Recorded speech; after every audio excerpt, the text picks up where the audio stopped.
Just reached the end of another great week of sailing. We've sailed all the way down from Lefkas up in the Ionian, just under Corfu, right down the Gulf of Corinth, through the Corinth Canal, and then we've gone down and visited the Saronic Islands.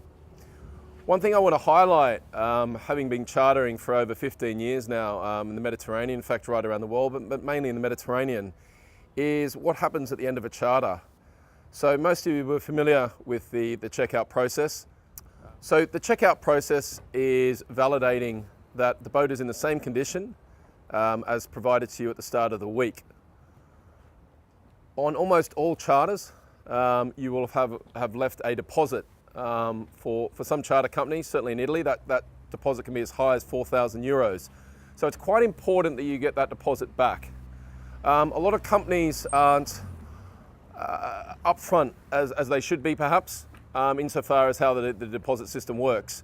We've moved on in the last few years where a deposit is held as a block on your credit card. So a transaction doesn't actually go through, but it actually blocks out an amount equivalent to the deposit. It's really important at the end of your week that you either get a written sign-off from the company or you get a verbal acknowledgement, which you record on your phone or any other device, that they agree with you that there are no breakages, no damages, and the boat has been returned as provided to you.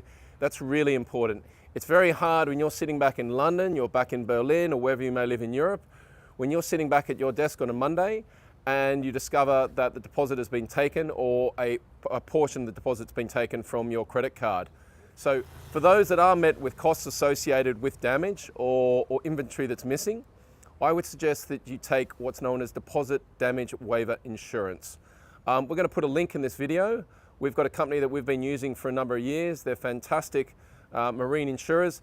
They provide very robust travel insurance, and in addition to the travel insurance, they have a bolt-on policy which is known as deposit damage waiver.